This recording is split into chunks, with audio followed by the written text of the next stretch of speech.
All right. Sorry, that took me a little bit. Hello, everybody. Welcome to the show. Today, we're going to talk about belonging. We're going to talk about belonging and we're going to talk about inclusion, two words that sound amazing, right? Of course, we want every single child in a classroom to come in and feel like they have a place, that they belong, that they are welcome. All of those words, belonging, inclusion, welcome, mean something very different. You have to understand the most important thing that we can grasp is that words are weaponized. This is a tactic, and the tactic is to get you to not have any questions. The tactic is to get you to go, that sounds wonderful. What kind of fool wouldn't want a child to feel like they belonged in a classroom? The issue is that this tactic is to take the words that we believe that we would never question and to infuse them with a very, very different meaning. So, usually, when you hear inclusion, belonging, and welcoming, of course, it's what you want, but it's not what it means. What it means is usually 100% the opposite. You only get to belong if you believe a certain set of ideas. So, one thing that a lot of people will hear is skin folk isn't kinfolk. What that means is that you belong to the community and you say the right things the way that the community has decided is appropriate to say. And if you don't agree with those things, then it's the same thing that happens regularly. Is it's all right to not even all right. It's good to not tolerate the intolerant. So that's the beginning of what we're talking about today is inclusion and belonging, where it comes from, what it actually means. I'm sorry, I stepped away from the microphone. I'm getting used to doing all of this. So when we say inclusion and belonging, we mean that that teacher is waiting in the classroom and is going to love every single child that comes into the classroom. We mean that they're going to have a purpose in the classroom and they're going to, with all of their quirks and eccentricities, that they're going to feel like they have a place. That's what we want. That's what everybody wants. And think about it. Is it something that has to be taught? Or is it something that most people who come into education just already know? If belonging is truly organic, then why does it need to be imposed? So, weaponized words, we've got inclusion, belonging, safety, dignity, and trauma. All of those words are what we're going to discuss today. We have some slogans that make you wonder about belonging. So, we are going to talk about gender, and that's going to make people uncomfortable because Utah is hugely impacted by gender. We have moved up in percentages, and I have that somewhere in my notes. Um, we've moved up greatly in percentages since we started asking in the Sharp survey, asking our students where they identify in terms of gender. And so that started in 2019, and they started identifying usually as bisexual in K through 12th grade. That's usually the one that varies off of being heterosexual or normal. A lot of kids will mark not sure. And you can look up the percentages. I do have it on my notes, but I have pages and pages of notes. So once I stumble across it, I will be sure to talk about that subject. But here's just an example of in our local library right now, there are books called Gay the Pray Away. It's a series of books. Gay the Pray Away. Now that's a turn, right, on an old fashioned idea of pray the gay away, where people would go and that would be conversion therapy. Well, conversion therapy is no longer allowed in Utah. So you can't go and say, I this ideology or this thing I feel about myself, um, I don't want to feel about myself because it doesn't fit with my ideology. It doesn't fit with my religious beliefs. You can no longer go and get help for that. You are instead supposed to completely affirm. That's what it means to be welcoming. Affirm. Well, affirming a child, to go back to what I talked about last week, to talk about something like furry gate, right? affirming a child feels like they're not human. You're supposed to affirm that. That is not giving a child an education or a perspective, where in a perspective, you might say to a child, you may feel that way today, but tomorrow you might feel differently. So let's not throw yourself into an identity box. The issue here is that we are constantly throwing ourselves into identity boxes. So I'm going to share my screen real quick here. And when I say real quick, we know that that's not exactly what I mean. So it's fine. I just want to share my screen.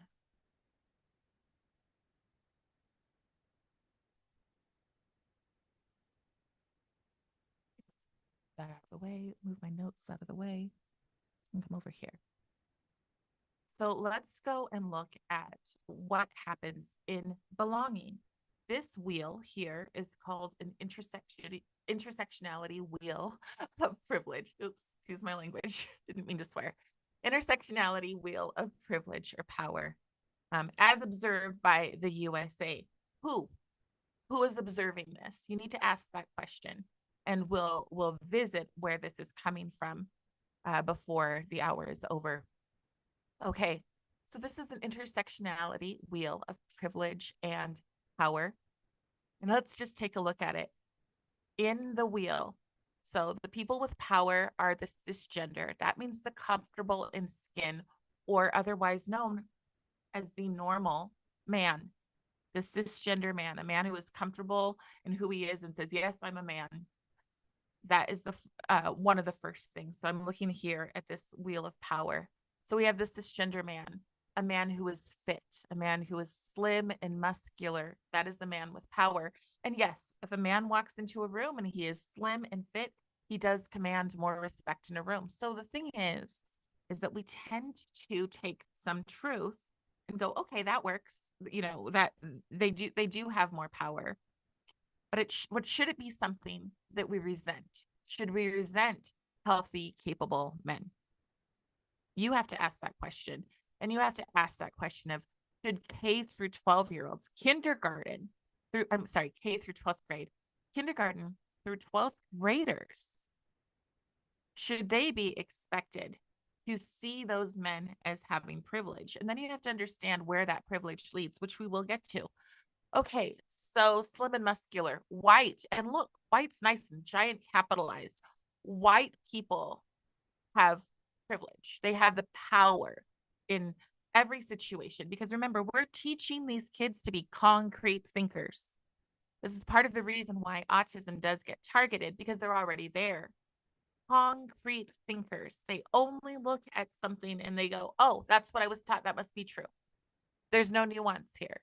There's no nuance that there may be a Black doctor who owns an entire hospital, and there may be a white family who has mullets and all live in a trailer park. And we're not allowed to have that discussion, because to have that discussion is to not belong to your community. You must think with the ideas that they have told you your community must think like. And of course, being Black, I've seen it over and over and over again. If you don't think like us, you're not like us. Oh, I think there's a song, they not like us, they not like us, right? That is being imposed in K-12 education under the name of belonging. You belong to your group. Remember that. That's what it means to belong. Not that you belong to everyone, not that everybody has their own individuality, because remember, individuality is a problem. Individuality is part of a hierarchy. So we're not supposed to focus on individuality. So let's keep going. Neurotypical, another word for normal. Stable. Sometimes that means mentally stable. So stable. This is interesting because resilient goes out on this other side. So resilient and stable are no longer the same thing. Normally, you would think that somebody who is resilient, who's been through a hard thing, has come out to the other side and they've become stable. But now we're not supposed to. We're not supposed to actually be. We're not looking for stability. That's what this board says here. Able-bodied. Able-bodied person is simply privileged. Really? An able-bodied person can sometimes work hours and hours and hours of overtime and physical exertion, but that makes them privileged? Says who? Christian. See that right there? Christian. Another power is to even celebrate Christian holidays. Celebrating Christian holidays is a mid-level of power. So you don't have to be Christian. You shouldn't even be celebrating Christian holidays. Very interesting. Rich people have power. Okay. Rich people also have problems though, right? Middle class, still a problem, because see, this is where we're not equitable. Equitable means equal outcomes. We want to get everybody to this place of equity. So rich people have power, middle class have some power, and poor is on the far side. Adult. The adult has the power. Yes, because the adult has to make adult decisions. A young adult or older adult and a minor or senior is oppressed. You are oppressed by simply being a minor or a senior. And this one is really interesting to me because in this group think, a lot of times older people are considered disposable. It happens often. Older people are disposed. Oh, because the reason why is because they're not so willing to adopt. They're more rigid in their beliefs. So they're not willing to necessarily adopt these new ideas, unless of course they're that part of Gen Z that's, celebrated Woodstock, and that's a different story. But if you are stuck in your ways, you're oftentimes dismissed. You find that you are passed over, or that maybe they push you into early retirement. A lot of teachers deal with this, getting pushed into early retirement. Healthcare, the same thing. I've had multiple nurses who've reached out to me and said, what in the world are they trying to teach me here? I don't agree with it. And if you don't agree, well, you're disposable. But on this chart, because the charts are always geared towards getting people to agree with them. Okay. Post-secondary education gives you power. Well, yes, it does. You've got more education. Some might argue you have more indoctrination. And I guess that would depend on what it is that you went to school for. But a post-secondary education, it does command certain respect in the room. Should we no longer be going for that? That's a question. Again, these are for K-12. High school or trade school, that gives you some amount of power. So you are an oppressor to the people elementary or obtained a GED. A homeowner is a person of power. Homeowner.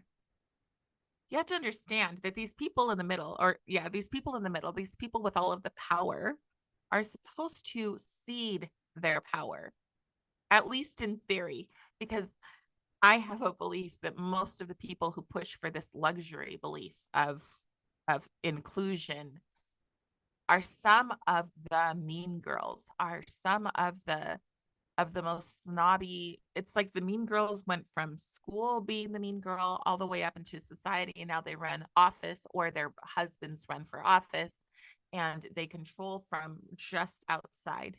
And they are the ones who are pushing all of this stuff on our children. So we've got power, the homeowner, the renter, the sheltered, the homeless, the unhoused, they don't have power. So again, and I'll explain this to you in a moment. See this word marginalized here? Marginalized. We're supposed to focus, or otherwise called center, around the marginalized. Again, this is massive hypocrisy, because people say something, but they do something else. So many times these people who are pushing this, let's take who are the biggest donors for CASEL. So we're looking at Gates and Zuckerberg Chan. They live very luxurious lives, And then they tell us, or even Michelle Obama, right? Michelle Obama famously said, we have to be comfortable sharing more of the pie. I would encourage you to go just Google the Obama's properties and then ask why they want those of us barely making it by, barely above, the working class, or barely above making it, really. Why do they want us sharing the pie? And why are they teaching our children that they should share the pie? Because I promise you, theirs are not. Okay.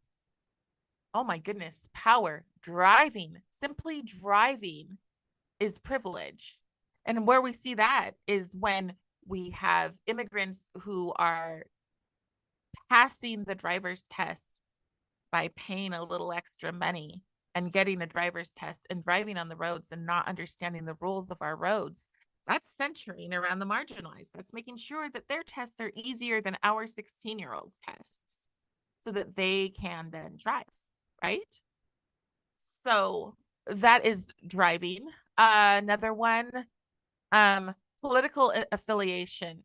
A Democrat or a Republican has the most power. Third party has minimal power, and uninterested and uninvolved, well, they're the oppressed.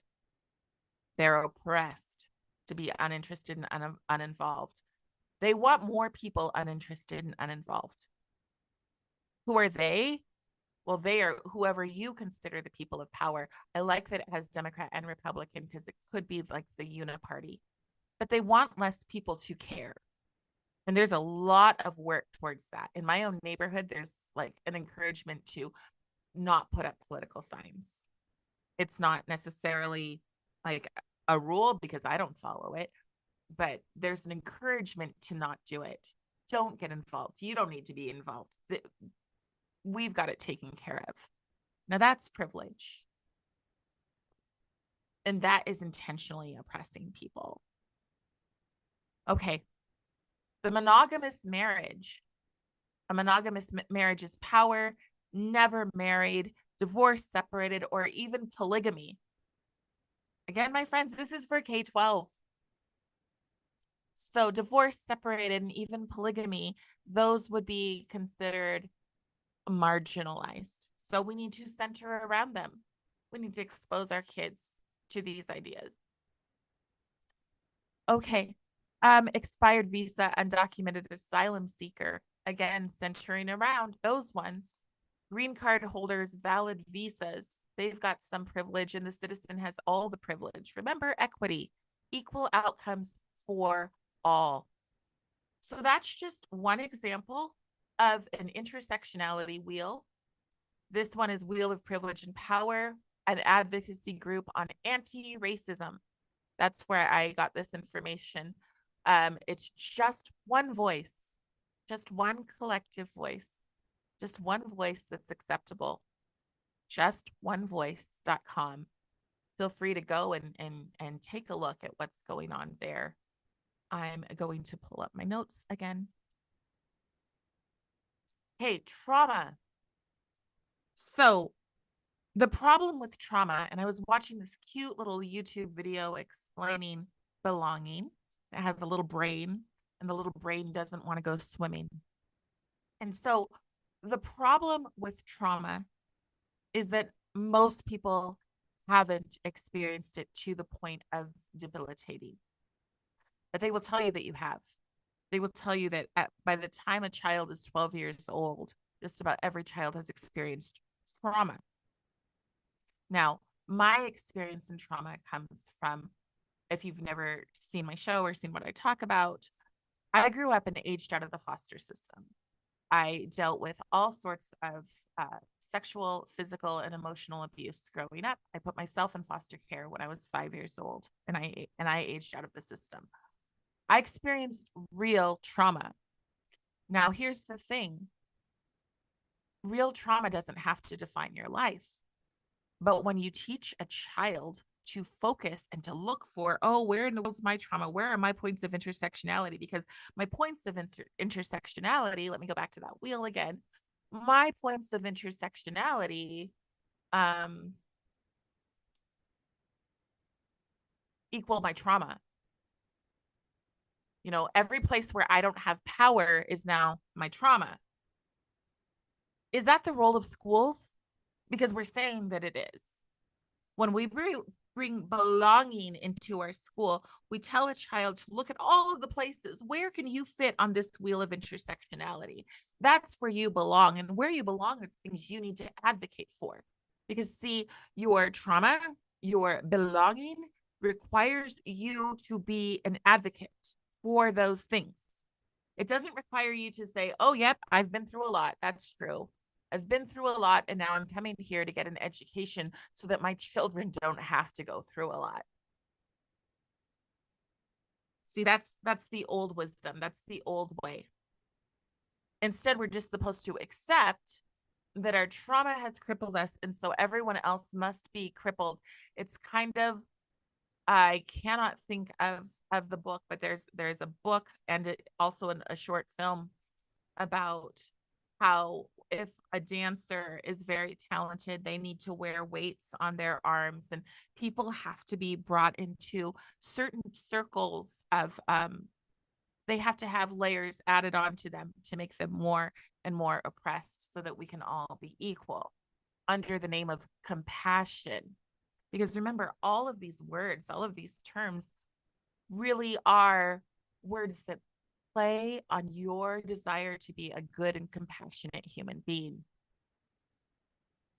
but is strangling the desire for people to achieve more, to be more, to change their lives, to change their generational trauma. Is that being compassionate? Again, I'm saying this as somebody who has experienced a lot, but also who knows a lot of people who've experienced a lot and who have overcome. And this is the worst thing we can do for those people. To tell them, focus on your trauma, think about your trauma. If you aren't constantly focused on your mental health and our version of your mental health, if you're not becoming a pawn for us, then you're not truly embracing who you are.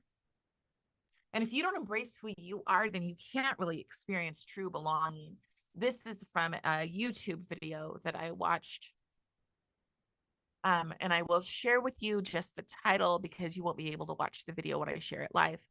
So this is a TEDx talk, and it says, Belonging, a critical piece of diversity, equity, and inclusion by Karen Taylor. So that's Belonging, a critical piece of diversity, equity, and inclusion by Karen Taylor, TEDx in Sonoma County, California. And when she talks, the first thing she says is she was sitting in a room and she was watching this man, this CEO, talk about his feelings about diversity. And she's like, oh no, I'm not going to listen to you. And she didn't hear a word he said because he was a white man.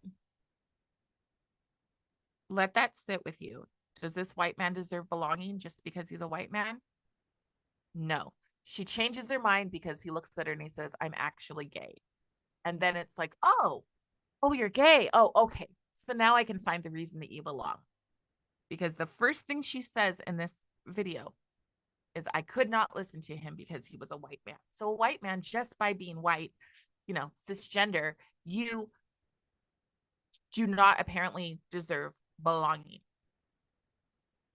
Only if you become an ally.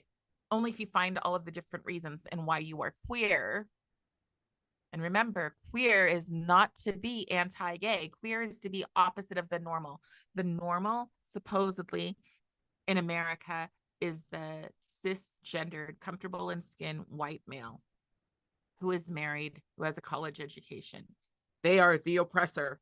And so because they are the oppressor, they don't deserve a place of belonging, according to this theory. This is a problem. Okay, let me move back to my notes. So, trauma as defined by cathol.org, and this is what teachers, administrators, school board members, this is what they are taught The Collaborative for Academic, Social, and Emotional Learning is CASEL, CASEL.org. Can include anything that threatens well-being. All right, let's take a look at threatens well-being. I don't know if you're paying attention, but if you look over at the UK, they've done a whole bunch of stuff with social media and saying what's safe and unsafe. And if you look at Utah, you will see a whole lot of stuff on safety culture. Let's remove cell phones from the classroom because they're bad for our children's well-being. Are they? Are they worse? And this is your question, and I have to wrestle with this question. Is a child who isn't paying attention worse than a child who's being indoctrinated in the classroom? A child who is being forced to watch Al Jazeera as truth in the classroom and not given perspective, not even given the full video. But if they record it, they are suspended, they are expelled from school. So what is worse? A child playing a video game and completely zoning out and not coming home with these ideas and not turning around and going, socialism good? Are they worse off with their mental health? Or how about the kid who sits in class and goes, well, this is wrong. I'm in class and watching adults openly tell me wrong ideas. How is this happening? What is that doing to our kids' mental health or well-being? What is it doing when the UK says you can only listen to certain stations? You can only watch certain things. Oh, and we're going to show you this film over and over again about a young white boy, choir boy, who kills, even though the reality of the story, the thing that it is based on, is an immigrant who kills. But we're going to change the story, and then we're going to demand that every single school watches it. This is belonging, my friends. This is what happens when we bring inclusion in the doors, which is a Trojan horse. If you don't know what a Trojan horse is, well, I would recommend looking it up. But a Trojan horse is when something is presented and you take in that package and you go, wow, this is such a great idea. I love it. It's going to fix all of our problems. And then you open it up and it's just a whole bunch more problems. And it's even worse. So in the Trojan horse, the soldiers who were ready to come in and kill all of the people were brought in on a horse that looked like a really cool statue. And all of these soldiers came out and they slaughtered. And that's mentally, one could argue that that's what happens when you teach kids who are coming to school to learn, to get the basics, to be able to critically think, to be able to do the skills they need to get a job, and to take that and say your new skills are your competencies, and your competencies are how well you agree with our global education.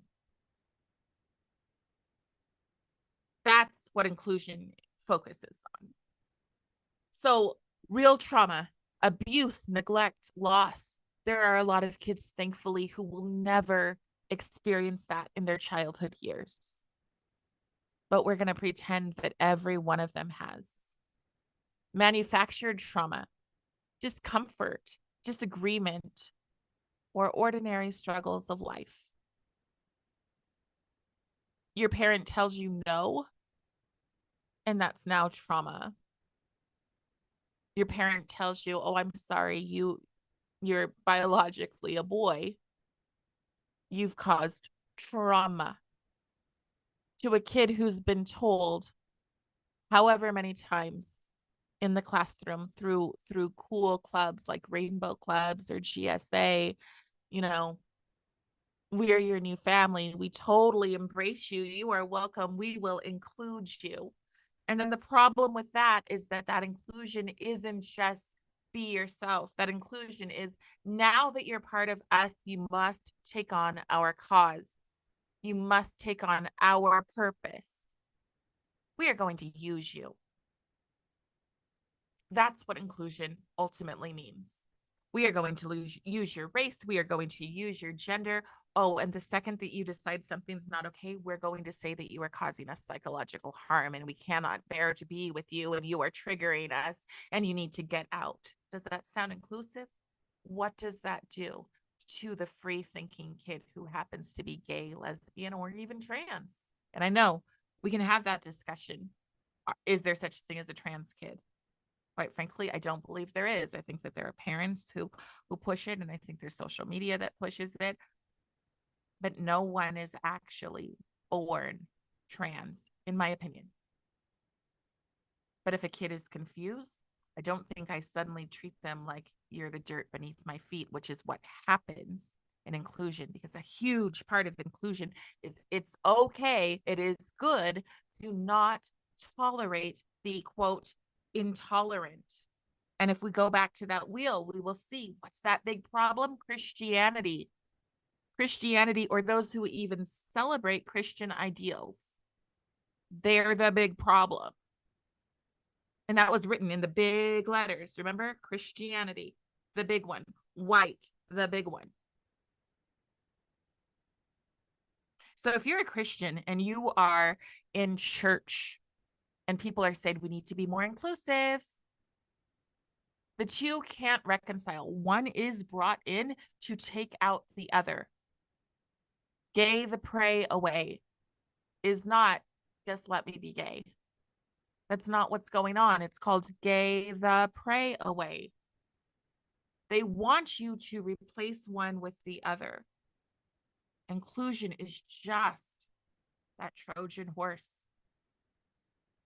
So, inclusion creates outgroups. Yes. For inclusion to exist, there must be exclusion.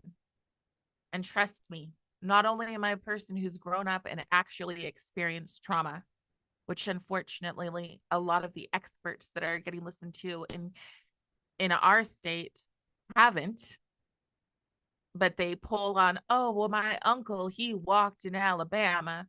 Okay, but what about you? Oh, no, I didn't do anything like that. Okay, then what trauma did you experience? But we say that if you don't have the right way of thinking, then you're problematic. Outgrouping, one group becomes acceptable to target, to cancel, or to fire. There's not really a week that goes by when people don't tell me, oh, I don't get into those discussions. It's dangerous. Like I said, I've had nurses who have called me and said, I need your help. What can I do? But no, I cannot get out there. I've had parents who've called me and said, this happened at my school. I need to get it out there, but please don't use my name. I can't be canceled. I've had people just yesterday, I was talking to a man in the dollar store who told me that his church leader told him that if he didn't vote a certain way, that he was in sin. Belonging, creating a culture, and remember in the word culture is the word cult. So creating a culture of people who must think, act, and do exactly the same thing, it's not letting an individual belong anywhere. That's making a person go, oh, I better censor myself. Because if I don't censor myself, they're coming at me. Or worse, and I can say this from personal experience, or worse, they're going to shun you with permission, with we're stunning and brave because we shunned you, because we created this group that you don't get to be a part of. Maybe if you relearn or are retaught, then you can be a part. Okay. Examples from schools: educators disciplined for not using compelled speech, compelled pronouns specifically. You don't use it, you don't acknowledge it for a child, you can lose your job. That's a reality. Parents labeled unsafe. I experienced that. I experienced that on the highest levels of government, being called unsafe because I turn on my computer and I talk to it for an hour. But I am unsafe to democracy, because see, democracy is mob rule. And I believe the best chance for any child is individuality, is merit. And I don't just believe it, there's generations of proof of people overcoming, of people doing amazing things, even though they started at nothing. Think about the book, A Child Called It. He then ended up starting Domino's Pizzas, and he's given tons of, I don't know if millions, it might be millions of dollars in charity. And he's done really, really good work because he didn't just focus on his trauma. He did something. He worked hard and he became something. He became a better person. He overcame, which gives kids heroes. And we strip them of heroes if we say, oh, that's too painful of a story. Let's look at all of the ways in which the patriarchy created a problem for me. Oh, he was a straight man. Let's change that. Let's make this Statue of Liberty gay so that we can be inclusive. Let's make Jesus Christ himself gay so we can be inclusive. If anybody takes that and turns it into something that I did not say, I'm being really clear. These are problems. We shouldn't have to twist new stories. We should be celebrating good people in whatever color, stripe, polka dot, whatever they are. But to celebrate is different than to center around. Yesterday, I was at the picnic and there was a little boy who was not having it when he first got there. And we had a watermelon eating contest. And as we're eating the watermelon, he looks up at me. I'm sitting next to him. He looks up at me and he goes, I will not quit. And I just kind of smiled to myself. And I totally beat them because, well, adults, we have bigger mouths, right? So I'm eating this watermelon and I just like it takes me like 3 bites to get a slice of watermelon down. And I'm on 9 and he's on 2. And he's so determined that I pick up my plate with my teeth and throw my rinds onto his so that he can win. Because see, that's the difference in celebrating. I'm celebrating the fact that this kid is doing something and he's super passionate about it. And I'm celebrating him at that moment, but I'm not centering around him at the expense of every other child. The way I do inclusion in my classroom or welcoming in my classroom or affirming in my classroom is that that kid at that moment needed that thing. But next week, another child will need something. And I will make my way through the class with a little checklist marking to make sure that every kid has gotten to feel special in my class. No exceptions. That's true inclusion. No exceptions. I'm not going to go, oh, the white boys. Nah, they've already had enough. I'm not going to go and shame white culture, say old white men or whatever else, because a person gets to be valued for a person, not for an ideology, not to be a pawn to come into class and to push something else. They don't even usually recognize what they're doing. So projection and bullying. Oh, this was interesting. A study at the British Journal of Educational Psychology in 2021 showing that those who most loudly identify as marginalized systems are most likely to become the aggressors.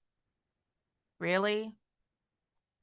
Really? If you tell some kids that they are the most special, if you tell them that they should focus on the fact that they've been through too much and that we need to all center and focus around them, you don't think that they're going to suck it up and become little narcissists?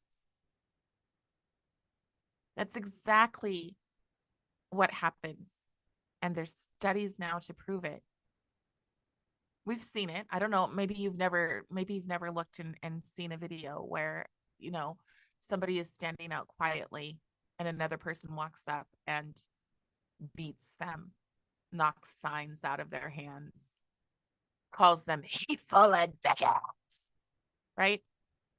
That happens a lot because they've been empowered to not tolerate the intolerant. not tolerate those who don't align with them 110%.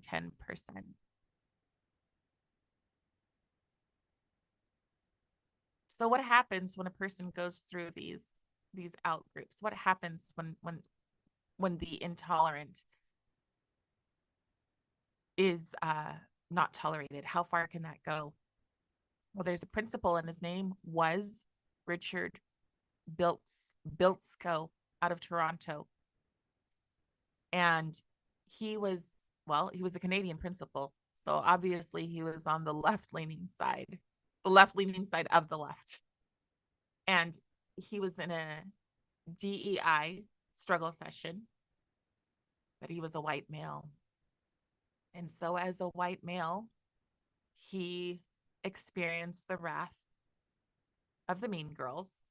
I think it was mostly girls. I know that the main person who did this, and he didn't understand because he thought, wait a second, I'm super inclusive. My schools, I'm doing all the right things. But because he was white, it was okay to just bash him. And he is no longer with us. I will let you sit with that for a moment. So here is somebody who's trained in education in a leftist society who is no longer with us because he didn't fit in enough. And it was made totally normal and accepted and lifted up to tear this man down, because that's resilience, my friends. That's why stable and resilience are something different, because resilience is being able to sit there and take it. Well, once you sit there and take it and take it and take it, basically like being punched in the face over and over again, you either become angry or you become weak. And if you become angry, you usually become an ally. You usually become the person who is totally ready to go out and find the next person that you get to participating in the beating down.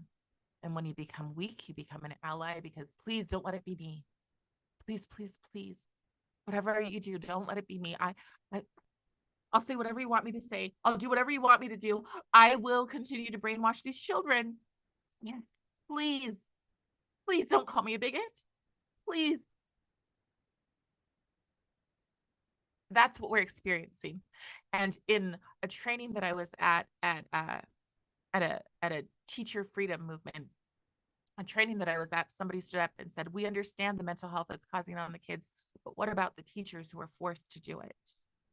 And I think that's really important to understand, that teachers don't have a choice that doesn't have a risk. So if a teacher, a good teacher, says, I'm not going to do it, well, you risk your tenure, you risk your livelihood, you risk your reputation. My personal belief is do it anyway, but I recognize that I'm in a place where I can say that. I'm in a place where I'm willing to make sacrifices to say the truth. Okay. Let's go with Mao's Cultural Revolution. If you don't know what Mao's Cultural Revolution is, well, he divided the people into red and black classes, acceptable and unacceptable classes. Remember, red and black, because a lot of what's happening in other countries like Africa, or continents like Africa, is happening at the behest of China, who's always thought that the black class was less than, inferior. That's what they thought then, and it's what they think now. And so completely stomping over people and forcing them to adopt socialist Marxist ideas, that's part of what they do. And it's part of what they've always done.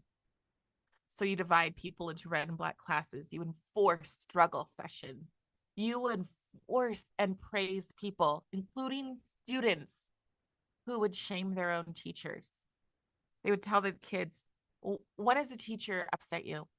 Okay, write it on the board, or write it down, and then put the note on their door. And the teachers were so afraid, because many of them were beaten had bricks put around their backs and giant cones put on their heads. And you were supposed to shame them. And if you didn't shame them, well, you might find yourself up there. Teachers committed suicide. Teachers were killed. Old people, kids would come into their houses and say, "We hate your old ways. You're nothing but a bigot." They didn't use those exact words, but it was that same thing.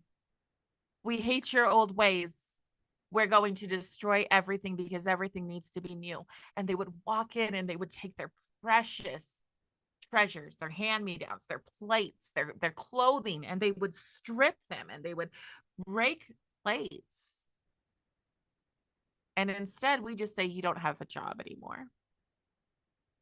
You don't have a job anymore, and we're going to mock you. Okay, boomer. You have no value and no worth." That's a cultural revolution. That's a cultural revolution. And I am watching. I have friends who are losing their families over standing on one side versus standing on the other side, because one side is trying to bring back common sense and the other side is told that the side trying to bring back to trying to say no to a new normal is somehow wrong. And if you are wrong, you are not deserving of compassion. And it's all right. It's good to not tolerate the intolerant or the strong and the stable, the things that we need to fix what is broken. They're being taught to hate it. So where does this come from? Well, we had BLM for a couple of years, right? And then BLM disappeared. You don't see the protests. You don't see a whole bunch of BLM going on. What happened? BLM ideas came into our schools. So BLM in schools reframed into inclusive practices and belonging initiatives. That's what happened is they came into our schools and they are now in our schools.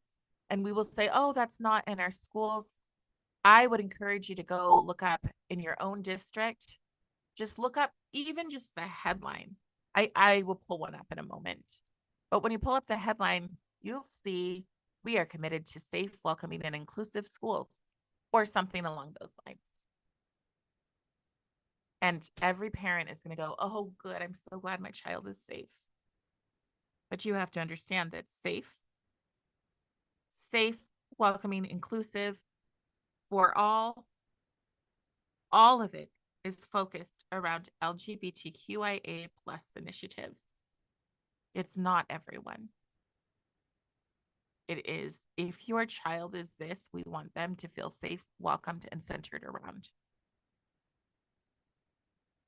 And the other kids, how safe are they? How safe are your kids when they walk into a classroom that clearly says, "We are a pride-friendly classroom," when your family is not?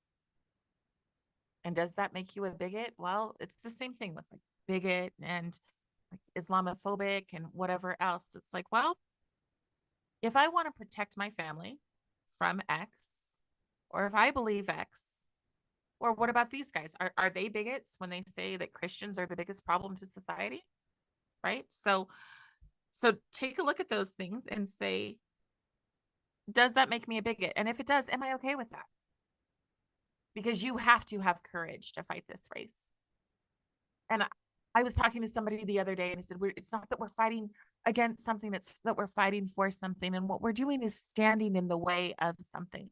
What we're standing in the way of is what's coming at our kids that is right there in front of us. And I know a lot of people don't want to listen. I know that this will get, however many views that it gets, but it's there. And all you have to do is go to your district's page and look up whatever their motto is. More than likely, safe, welcoming, or inclusive are going to be in the motto, and they mean something different than you think they do. So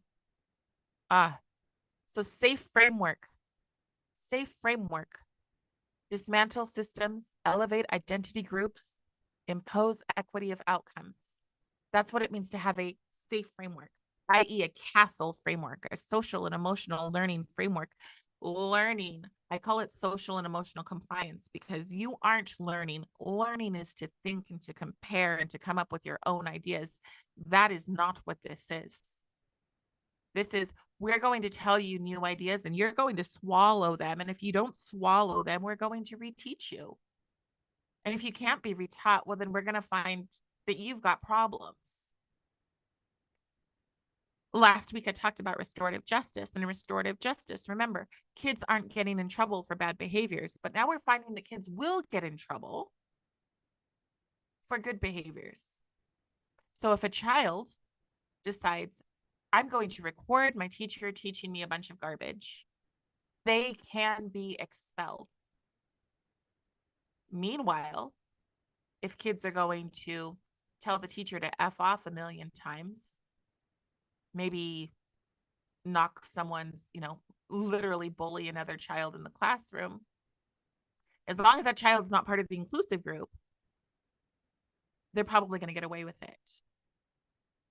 But a kid trying to stand up and say, this is happening and it shouldn't and it's wrong and I just want to be educated, they can be expelled from school. Okay. So, true belonging cannot be manufactured. If you have a teacher who wears the I am an ally, that is not a safe classroom. It's not a safe classroom because it's going to teach kids to divide themselves. And it's not a safe classroom because it's going to pit some students against their parents. And it's not a psychologically safe classroom because it's not giving kids the very best chance they have. It's not using those 8 hours, which are less than that when you count recess or lunch.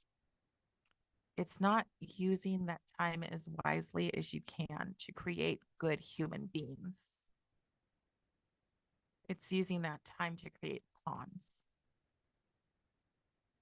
So if every word, safety, inclusion, belonging, is weaponized, then dissent itself, when you recognize it and go, whoa, what's that?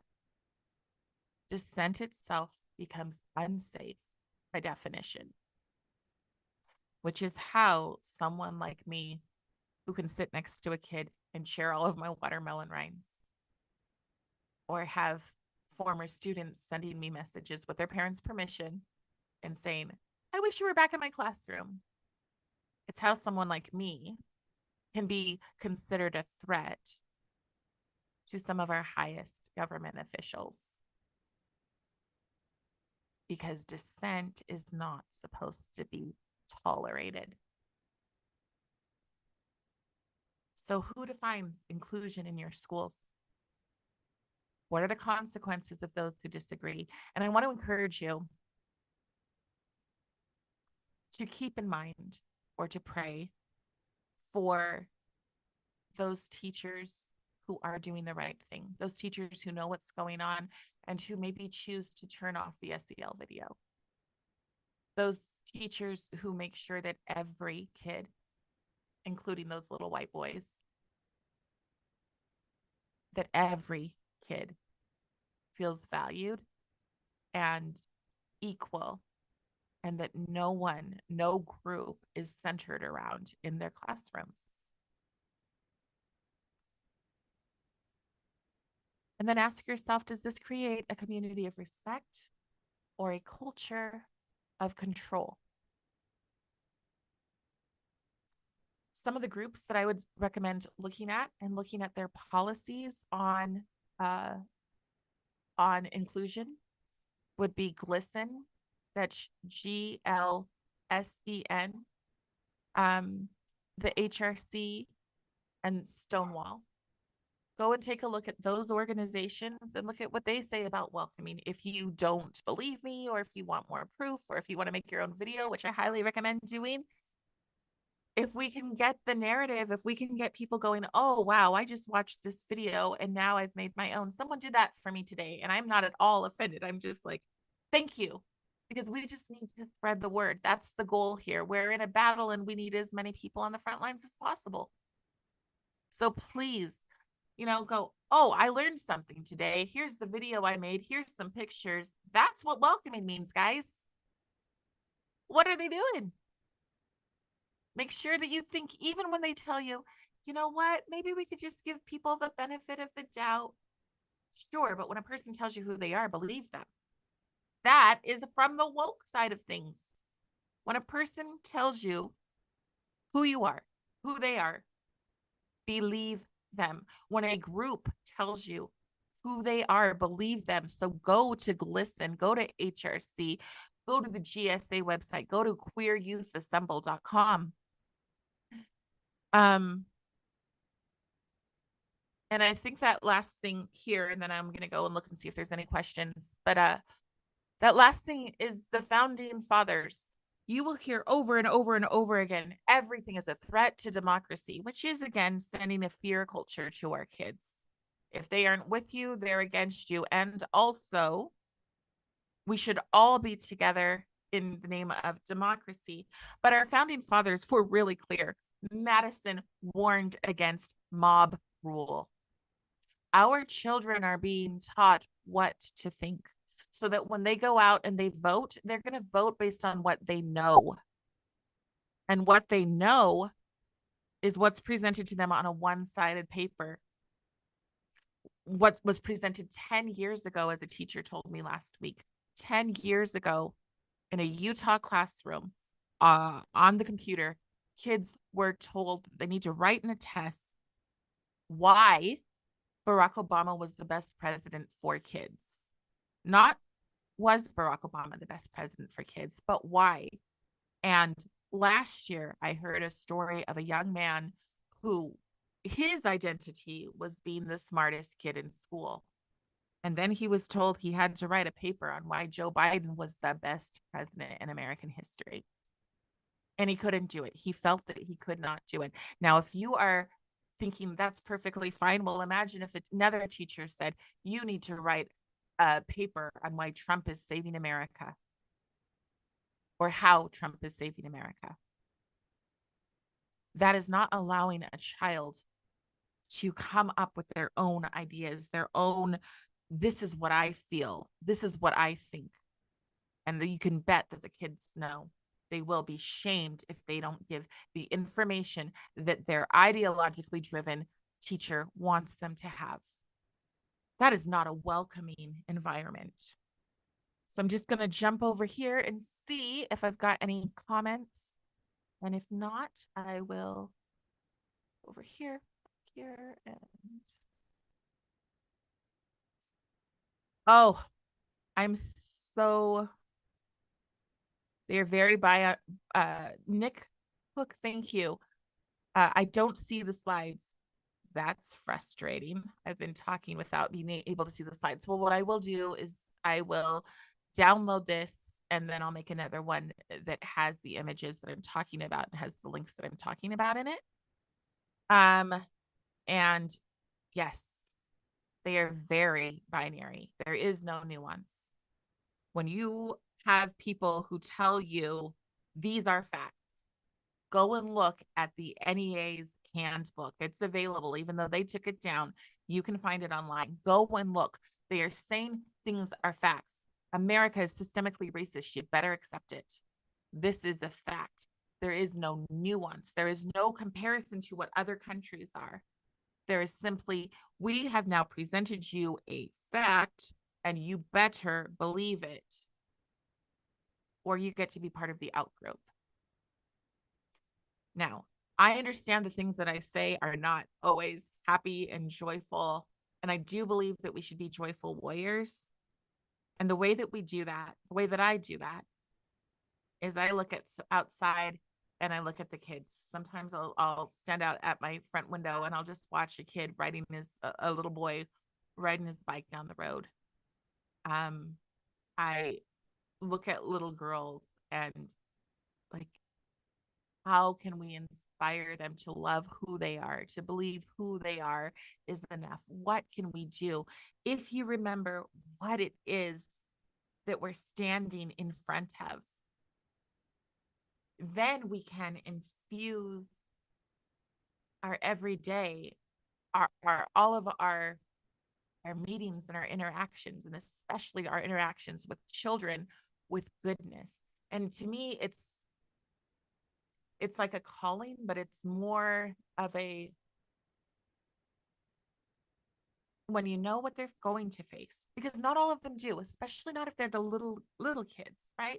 Unless they have maybe a young activist teacher, or maybe an awful, right? What maybe an older activist teacher. But if they're not in those groups, those kids may not experience this yet. The majority of the diversity, equity, inclusion, belonging, welcoming, safe, all of that starts in middle school. That's where kids are trying to figure out who they are, and there are people more than willing to tell them, please take on our slogan, take on our motto. That is who you are. And when you become that, then you are truly someone to be celebrated. So yes, be so careful if you have a child in middle school.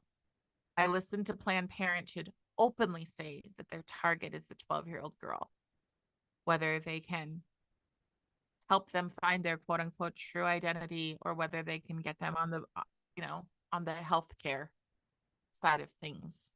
The target is that middle schooler who's still trying to find their identity. Currently, many of our high schoolers are based, I will say the term they use, right? Based AF.